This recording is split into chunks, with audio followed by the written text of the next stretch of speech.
Hello students, इस video में हम देखेंगे कि जो 3 स्टेट्स ऑफ मैटर है जिसको हमने लास्ट वीडियो में हमने डिस्कस किया था, उसमें हम कैसे चेंजेस ला सकते हैं। ओके, तो देखते हैं हम इसमें कैसे चेंजेस ला सकते हैं। सॉलिड से लिक्विड, लिक्विड से गैस, गैस से लिक्विड, ये हम कैसे कर सकते हैं देखते हैं। तो देखिए क्या बोलता है ये, the changes in states of matter can be brought about by bringing change in the following 2 factors और एनी वन ऑफ देम। तो 2 फैक्टर्स हमारे पास है यहाँ पर। फर्स्ट इज़ टेम्परेचर और सेकंड क्या है, प्रेशर। तो अगर हम टेम्परेचर या और प्रेशर या उन दोनों में से किसी एक में अगर हम क्या करते हैं, चेंज लाते हैं, तो क्या होगा, स्टेट ऑफ मैटर में भी चेंज लाया जा सकता है। ओके, तो वन बाय वन हम देखते हैं। तो सबसे पहले देख लेते हैं टेम्परेचर क्या है। तो व्हाट इज़ टेम्परेचर। टेम्परेचर से हम क्या समझते हैं, तो टेम्परेचर क्या बताता है कि कोई भी चीज़ कितना हॉट या कोल्ड है ना, यही टेम्परेचर बताता है। तो temperature is a degree of hotness और कोल्डनेस ऑफ अ बॉडी। कोई बॉडी कितना हॉट या कितना कोल्ड है ना, कितना है उसको बताता है, वो क्या है, टेम्परेचर। टेम्परेचर को मेजर करने के लिए जो यूनिट है, ऐसा यूनिट, वो क्या है, केल्विन है। कैपिटल के से इसको रिप्रेजेंट करते हैं, लेकिन दूसरे यूनिट्स भी हैं जैसे कि डिग्री सेल्सियस, फ़ारेनहाइट। ठीक है, तो हम जैसे यहाँ पर जनरली डिग्री सेल्सियस यूज़ करते हैं।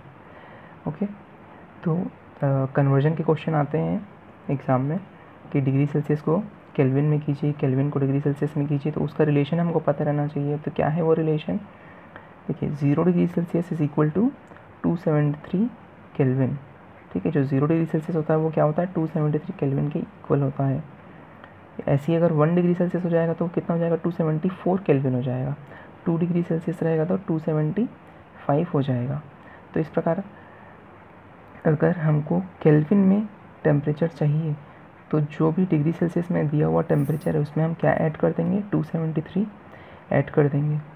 ओके, अच्छा उल्टा भी आता है कि डिग्री सेल्सियस में कन्वर्ट कीजिए केल्विन को। तो डिग्री सेल्सियस में कन्वर्ट करने के लिए हम क्या करेंगे, जो केल्विन में दिया हुआ टेम्परेचर है उसमें से हम 273 माइनस कर देंगे। फॉर एग्ज़ाम्पल अगर ये 273 ही दिया है तो 273 केल्विन को कैसे करेंगे हम, 273 माइनस 273, तो माइनस होकर कितना हो जाएगा, 0 डिग्री सेल्सियस आ जाएगा। ठीक है, जैसे कि मान लीजिए 373 केल्विन दिया हुआ है, तो उसको डिग्री सेल्सियस में लाने के लिए क्या करेंगे हम, 373 माइनस 273, तो कितना आ जाएगा, 100 डिग्री सेल्सियस आ जाएगा। और 100 डिग्री सेल्सियस क्या होता है, वाटर का बॉइलिंग पॉइंट होता है। ठीक है, ओके, तो ये हो गया टेम्परेचर। ओके, अब हम देखते हैं कि प्रेशर में चेंज लाकर हम कैसे, अब हम ये देखेंगे कि प्रेशर क्या होता है, फिर हम देखेंगे कि टेम्परेचर और प्रेशर में चेंज लाके हम कैसे चेंजेस ला सकते हैं स्टेट्स ऑफ मैटर में। तो पहले देखते हैं प्रेशर क्या होता है। तो what is pressure, force exerted per unit area. हाँ, कितना फोर्स एक्सर्ट किया जा रहा है उस यूनिट एरिया में, वो क्या कहलाता है, प्रेशर कहलाता है। ठीक है, जैसे कि अगर ये पेन है और पेन नहीं, मान लीजिए ये पूरा आयरन का बना हुआ है, तो ये थोड़ा भारी रहेगा। तो इसको अगर मैं इस कॉपी के ऊपर ऐसा रख देता हूँ, मान लीजिए ये पूरा आयरन का, तो ये थोड़ा हैवी रहेगा। तो हैवी होने के कारण ये क्या करेगा, ये थोड़ा सा दबाएगा इसको, तो क्या लग रहा है, इसके ऊपर फोर्स लग रहा है। और ये कितने एरिया पर रखा हुआ है ना, तो फोर्स कितना लग रहा है और कितने एरिया पर वो फोर्स लग रहा है। तो फोर्स पर यूनिट एरिया जो होता है वही क्या होता है, प्रेशर होता है। इसको और ऐसे समझते हैं हम, जैसे मान लीजिए किसी कंटेनर में कोई गैस भरा हुआ है, तो हमने देखा है गैस क्या करता है, प्रेशर एक्सर्ट करता है। तो गैस को, जैसे गैस सिलेंडर है हमारे घर में, तो उसमें भी क्या है, एक कंटेनर में किसी गैस को भरा को रखा हुआ है। तो वो गैस क्या कर रहा होगा, क्योंकि वो हाई प्रेशर के अंदर में, तो वो गैस क्या कर रहा होगा, उसके वॉल्स पर, जो कंटेनर है, जो सिलेंडर है, उसके वॉल्स पर क्या कर रहा होगा, प्रेशर अप्लाई कर रहा होगा। ओके, तो प्रेशर के थ्रू भी हम स्टेट में चेंज कर सकते हैं, वो हम बाद में देखेंगे। तो अब हम देखते हैं ऐसा यूनिट क्या है प्रेशर का। तो इसका ऐसा यूनिट क्या होता है, पास्कल होता है। इसको कैपिटल P और स्मॉल a से रिप्रेजेंट करते हैं। अच्छा, लेकिन जो गैसेस हैं उनके द्वारा जो अप्लाई किया गया प्रेशर है उसको हम पास्कल में नहीं रिप्रेजेंट करते हैं, उसको हम एटमॉस्फेरिक प्रेशर से रिप्रेजेंट करते हैं। तो क्या माना गया है कि सी लेवल पर एटमॉस्फेयर का प्रेशर कितना होता है, 1 एटमॉस्फेयर होता है। और ये जो 1 एटमॉस्फेयर है उसका पास्कल में क्या, पास्कल के साथ क्या रिलेशन है, तो 1 atmospheric pressure is equal to 1.01 into 10⁵ pascal.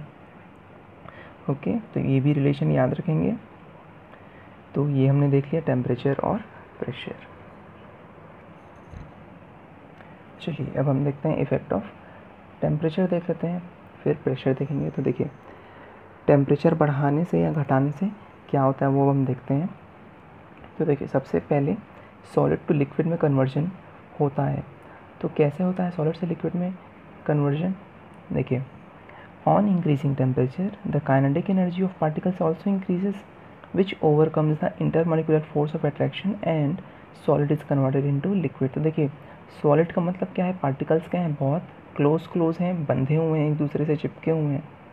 जब हम टेम्परेचर बढ़ाएंगे तो उन पार्टिकल्स को क्या मिलेगा, काइनेटिक एनर्जी मिलेगा। और जब उसको ज़्यादा काइनेटिक एनर्जी मिल जाएगी तो वो क्या करना चाहेंगे, जल्दी मूव करना चाहेंगे, एक दूसरे से अब दूर होना चाहेंगे। ठीक है, तो उनकी काइनेटिक एनर्जी बढ़ जाएगी, यानी कि वो जल्दी मूव करेंगे। और ये जो मूवमेंट है उसके कारण क्या होगा, जो उनका फोर्स ऑफ अट्रैक्शन जिसने उसको बांध के पास चिपका के रखा हुआ था, वो जो फोर्स है वो क्या हो जाएगा, कम हो जाएगा। और पार्टिकल्स क्या हो जाएंगे, अब मूव करने लगेंगे। तो हम जानते हैं सॉलिड में पार्टिकल्स मूव नहीं करते हैं, एकदम चिपके हुए होते हैं। और अब क्या हो रहा है, काइनेटिक एनर्जी ज़्यादा होने के कारण, इंटरमॉलिक्यूलर फोर्स ऑफ अट्रैक्शन कम होने के कारण अब पार्टिकल्स मूव कर पा रहे हैं। यानी सॉलिड जो है वो किस में कन्वर्ट हो चुका है, लिक्विड में। ओके, तो इस प्रकार सॉलिड से लिक्विड का कन्वर्जन होता है। इसका एग्जांपल क्या है, हम सभी जानते हैं आइस जो कि सॉलिड फॉर्म है वो टेम्परेचर बढ़ाने पर क्या हो जाता है, वाटर में कन्वर्ट हो जाता है। ठीक है, अच्छा अब सॉलिड से लिक्विड जो कन्वर्ट होता है उसके लिए एक टर्म है, और वो टर्म क्या है, मेल्टिंग को और क्या बोलते हैं हम, फ्यूजन भी बोलते हैं। ठीक है, तो देखिए मेल्टिंग को अब हम समझते हैं, व्हाट इज़ मेल्टिंग। तो the process of conversion of matter from its solid state to liquid state on heating is called melting और फ्यूजन। तो देखिए यहाँ पर मैंने ऑन हीटिंग ब्रैकेट में लिखा है, तो ये हमको नहीं बताना है कि कैसे हुआ है, क्योंकि अभी तो हम टेम्परेचर देख रहे हैं, लेकिन प्रेशर के कारण भी क्या होता है, मेल्टिंग और फ्यूजन या चेंज ऑफ स्टेट हो सकता है। तो ये जो चेंज ऑफ स्टेट होते हैं वो पर्टिकुलर टेम्परेचर और प्रेशर के कंडीशन के कारण होते हैं। ओके, तो इसलिए सिर्फ हीटिंग लिखना भी सही नहीं होगा, तो इसलिए मैंने इसको ब्रैकेट में डाला हुआ है, क्योंकि चेंज ऑफ स्टेट किसके कारण होगा, टेम्परेचर और प्रेशर के एक पर्टिकुलर कंडीशन पर होगा। ठीक है, तो अभी हम ये बस समझेंगे कि मेल्टिंग का मतलब क्या है, सॉलिड से लिक्विड बनना, इसको हम क्या बोलते हैं, मेल्टिंग या फ्यूजन बोलते हैं। अच्छा, अब मेल्टिंग समझ लिए, तो नेक्स्ट देखते हैं मेल्टिंग पॉइंट क्या होता है। तो मेल्टिंग पॉइंट क्या, एक पॉइंट है, मतलब एक टेम्परेचर है। ठीक है, तो उस डेफिनेट टेम्परेचर पर जिस पर सॉलिड मेल्ट हो जाता है, लिक्विड बन जाता है। अच्छा, और बहुत इंपॉर्टेंट है इसमें, कब, eight atmospheric pressure is called melting point. तो मेल्टिंग पॉइंट का मतलब क्या है, वो डेफिनेट टेम्परेचर जिस पर कोई सॉलिड लिक्विड बनता है, लेकिन प्रेशर कितना रहता है, एटमॉस्फेरिक प्रेशर जितना रहता है। ठीक है, एटमॉस्फेरिक प्रेशर पर उसको हम क्या बोलते हैं, मेल्टिंग पॉइंट बोलते हैं। ठीक है, एक बार इसका डेफिनेशन रीड कर लेते हैं। The definite temperature at which a solid melts to become a liquid at the atmospheric pressure is called melting point. ये बहुत इंपॉर्टेंट है ये word, at the atmospheric pressure. ठीक है, तो इसी को हम क्या बोलते हैं, मेल्टिंग पॉइंट बोलते हैं। आइस का मेल्टिंग पॉइंट क्या है, 0 डिग्री सेल्सियस। ठीक है, 0 डिग्री सेल्सियस पर आइस क्या हो जाता है, मेल्ट करना स्टार्ट कर देता है। ठीक है, चलिए अब हम नेक्स्ट में देखते हैं। देखिए सॉलिड से लिक्विड हमने देख लिया, अब देखते हैं लिक्विड से गैस। तो यहाँ पर देखिए अब मैंने पूरा सेंटेंस नहीं लिखा है, सिर्फ कुछ टर्म्स लिखे हैं, इसको सिर्फ हमको समझना है, क्योंकि तो देखिए अब क्या होगा, अब लिक्विड है, लिक्विड का टेम्परेचर बढ़ाएंगे तो फिर से सेम प्रोसेस होगा, काइनेटिक एनर्जी बढ़ेगा। काइनेटिक एनर्जी बढ़ने से क्या होगा, जो इंटरमॉलिक्यूलर फोर्स ऑफ अट्रैक्शन है वो क्या हो जाएगा, कम हो जाएगा। ठीक है, और लिक्विड के पार्टिकल्स और फ्रीली मूव करने लगेंगे, तो और फ्रीली मूव करने लगेंगे तो लिक्विड जो है अब वो किस में कन्वर्ट हो जाएगा, liquid is converted into gas. ठीक है, और इसका भी एग्जांपल हमने अपने घर में देखा है, वाटर को गर्म करते हैं तो वाटर किस में कन्वर्ट होता है, वेपर में कन्वर्ट होता है। अच्छा, इस प्रोसेस को हम क्या बोलते हैं, इसी प्रोसेस को हम क्या बोलते हैं, बॉइलिंग बोलते हैं। ठीक है, देखिए बॉइलिंग क्या होगा, तो the process of conversion of matter from its liquid state to gaseous state is called boiling. तो जब लिक्विड किस में कन्वर्ट होगा, गैस में, तो उसको हम क्या बोलेंगे, बॉइलिंग बोलेंगे। एक बहुत इंपॉर्टेंट सेंटेंस यहाँ पर है कि boiling is a bulk phenomenon. ठीक है, बॉइलिंग क्या है, एक बल्क फेनोमेनन है। तो ये मैं ज़्यादा डिटेल में उसमें समझाऊंगा जब हम इवापोरेशन करेंगे तब बताऊंगा। अभी सिर्फ इसको याद रख लेते हैं कि बॉइलिंग क्या है, एक बल्क फेनोमेनन है। बल्क का मतलब एज अ होल है। तो जब कोई चीज़ जब बॉइल करता है तो पूरा एज अ होल करता है। ठीक है, ये इवापोरेशन करेंगे तब ज़्यादा अच्छे से क्लियर होगा कंपैरेटिवली जब दोनों चीज़ों को देखेंगे। तो अभी बस बॉइलिंग क्या होता है इसके लिए क्या याद रखेंगे, जब लिक्विड गैस में कन्वर्ट होता है उसे हम क्या बोलते हैं, बॉइलिंग बोलते हैं। चलिए अब बॉइलिंग होंगे तो बॉइलिंग पॉइंट देख लेते हैं अब हम। तो बॉइलिंग पॉइंट क्या होगा, वो टेम्परेचर होगा। तो जिस टेम्परेचर पर लिक्विड स्टार्ट होता है बॉइल करना उसको हम क्या बोलते हैं। अच्छा ये भी इम्पॉर्टेंट, इसमें भी हमको क्या लिखना है, एट एटमॉस्फेरिक प्रेशर लिखना ज़रूरी है। तो एटमॉस्फेरिक प्रेशर का वो टेम्परेचर जिस पर लिक्विड बॉईल करना स्टार्ट कर देता है उसको हम क्या बोलते हैं, बॉइलिंग पॉइंट। इसमें भी हमको वाटर का एग्जांपल पता है कि वाटर कितने पे बॉईल करता है, 100 डिग्री सेल्सियस पर बॉईल करता है। ठीक है, चलिए नेक्स्ट हम देखते हैं गैस टू लिक्विड। अब गैस से लिक्विड कैसे होगा, तो देखिए अब हम वापस आ रहे हैं ना, गैस से लिक्विड की तरफ आ रहे हैं। तो इस बार टेम्परेचर क्या करना पड़ेगा, कम करना पड़ेगा। तो जब हम क्या करेंगे, टेम्परेचर कम करते हैं तो उनकी काइनेटिक एनर्जी भी क्या हो जाएगी कम हो जाएगी। काइनेटिक एनर्जी कम होने के कारण क्या होगा, पार्टिकल्स अब एक दूसरे के पास आ जाएंगे और गैस किस में कन्वर्ट होगा, लिक्विड में। ठीक है, तो इसका एग्जांपल क्या है, वाटर वेपर से वाटर। जैसे वाटर वेपर को जब हम ठंडा करते हैं तो वो किस में कन्वर्ट हो जाता है, वाटर में। तो यही इसका एग्जांपल है।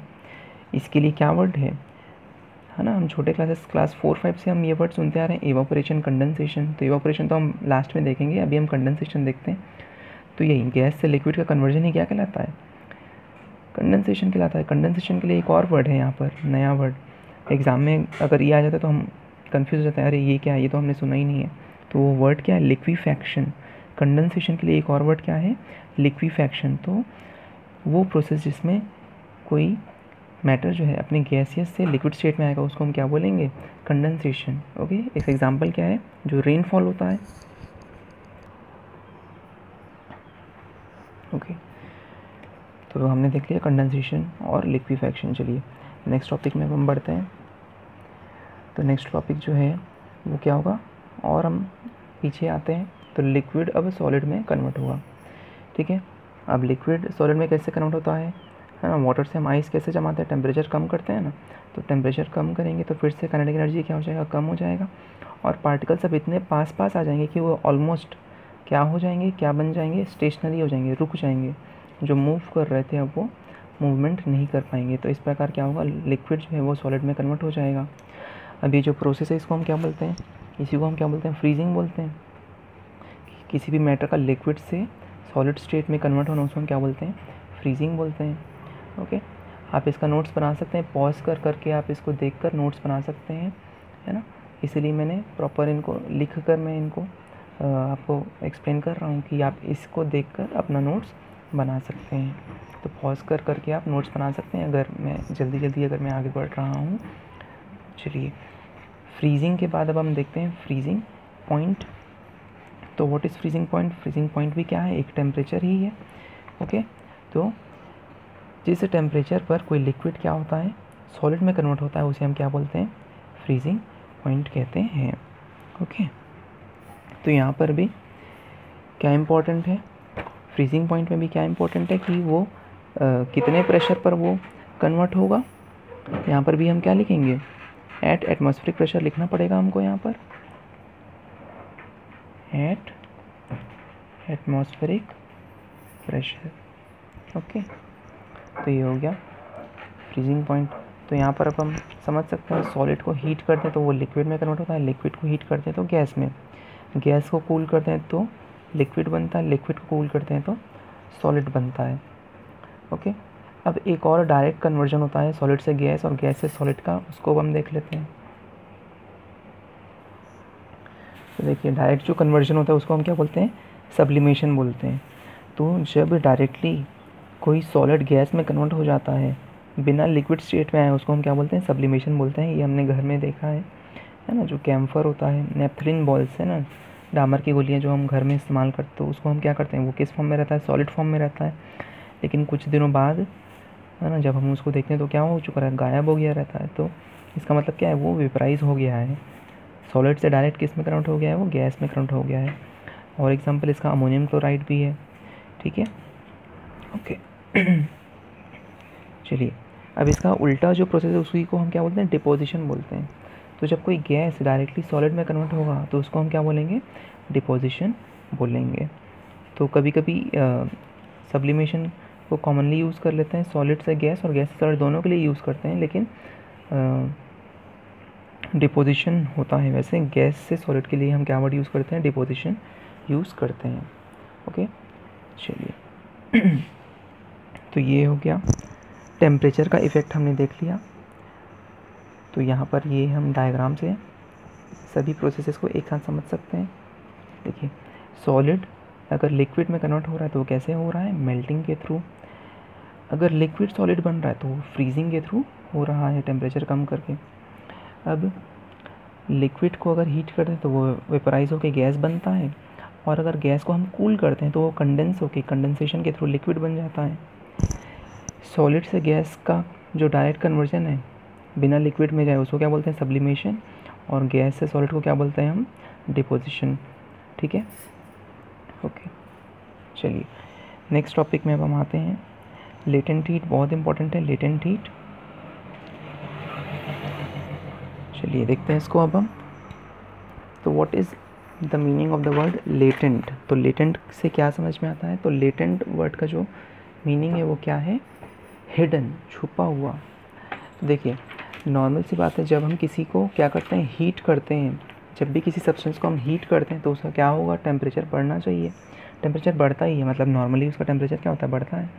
अगर हम किसी सब्सटेंस को क्या कर रहे हैं, हीट कर रहे हैं और थर्मामीटर से मेजर कर रहे हैं उसका टेम्परेचर, तो टेम्परेचर क्या दिखेगा, उसका टेम्परेचर बढ़ रहा है, ये दिखेगा।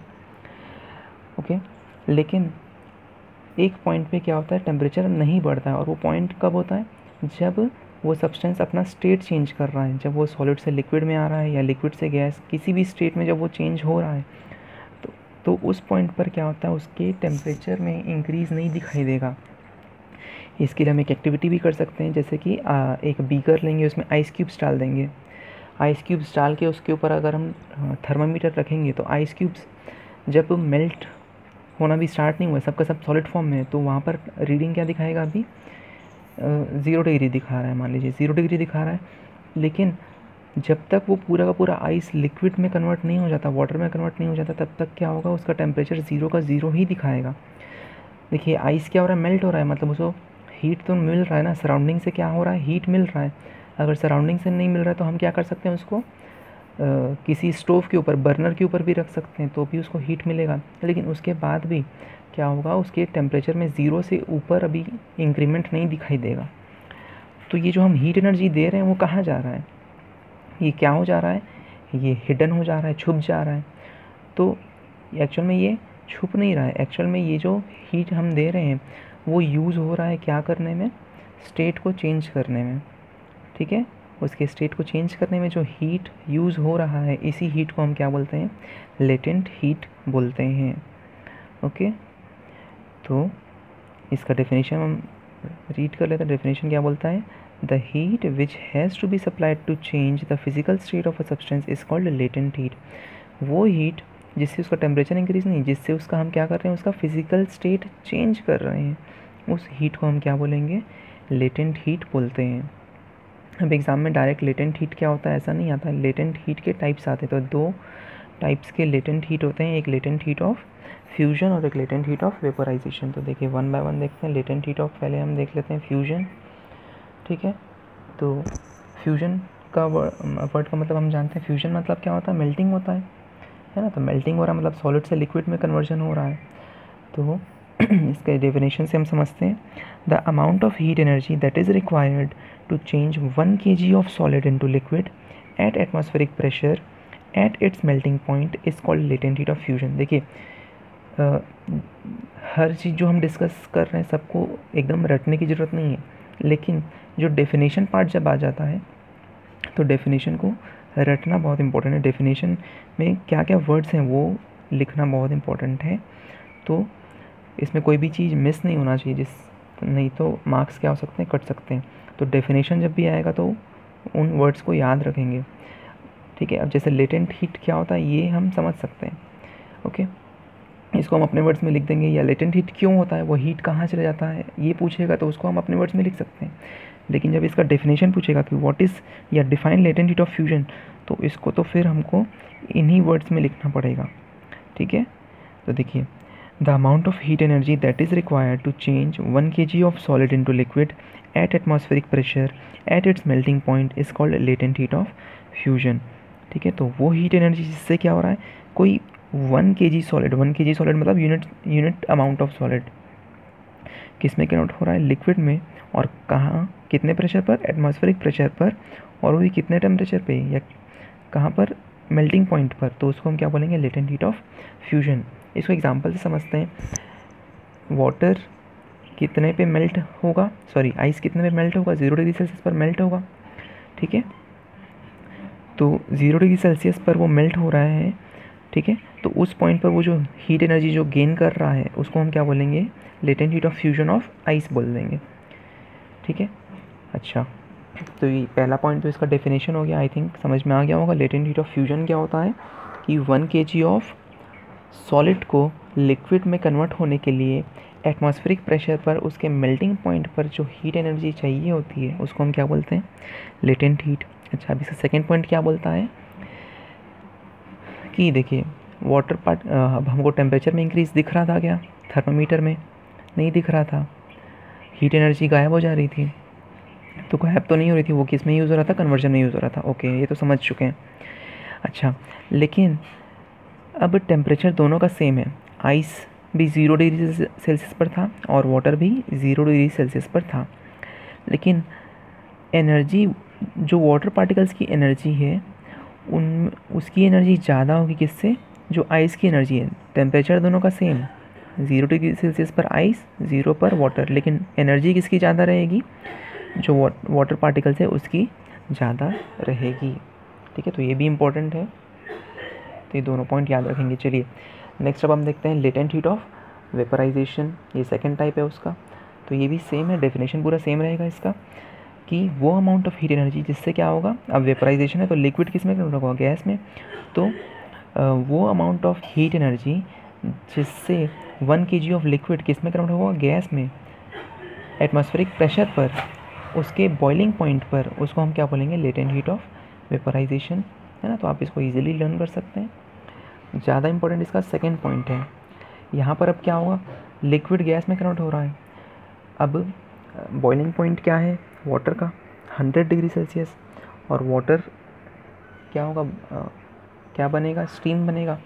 तो टेम्परेचर दोनों का क्या रहेगा, सेम रहेगा, 100 डिग्री सेल्सियस, इसका भी 100 डिग्री सेल्सियस रहेगा, ठीक।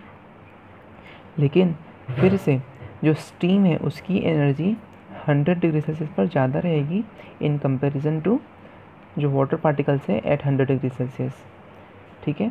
ऐसा क्यों हो रहा है, यहाँ पर भी हमने देखा था वाटर पार्टिकल्स का एनर्जी ज़्यादा था आइस से। तो ऐसा क्यों होता है, जब दोनों का टेम्परेचर सेम है तो एनर्जी भी तो सेम होनी चाहिए। तो यहाँ पर क्या होता है, यहाँ पर वाटर पार्टिकल्स ने एनर्जी क्या कर लिया है, गेन कर लिया है कन्वर्ट करने के लिए। इसी प्रकार यहाँ पर स्टीम ने भी क्या किया है, ज़्यादा एनर्जी गेन किया है, इसके कंपैरिजन में ज़्यादा एनर्जी गेन किया है, इसलिए जो स्टीम के पार्टिकल्स की एनर्जी होगी वो ज़्यादा होगी।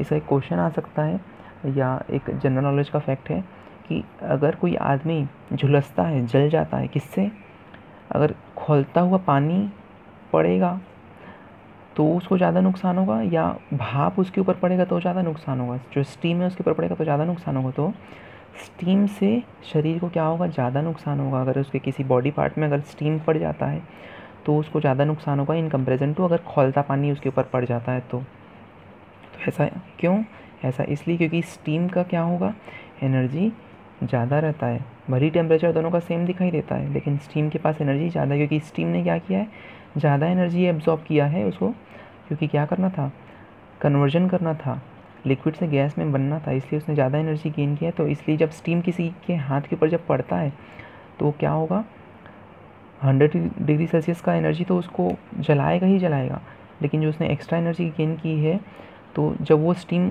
उसके हाथ में पड़ने के बाद लिक्विड में कन्वर्ट होगा तो और ज़्यादा हीट रिलीज़ करेगा, जिससे क्या होगा, जो नुकसान है वो ज़्यादा होगा। ठीक है, तो ये हमने देखा लेटेंट हीट। ओके स्टूडेंट्स, तो आज ये अभी इसको हम इतना ही पे ही स्टॉप करेंगे। अब नेक्स्ट जो हमारा टॉपिक रहेगा वो इफ़ेक्ट ऑफ प्रेशर बच गया है हमारा, वो करेंगे, और उसके बाद फिर इवोपरेशन और इवोपरेशन के कूलिंग इफ़ेक्ट, और साथ में लास्ट में 2 और स्टेट्स ऑफ मैटर भी दिए हुए हैं, उसको भी हम डिस्कस करेंगे। ओके।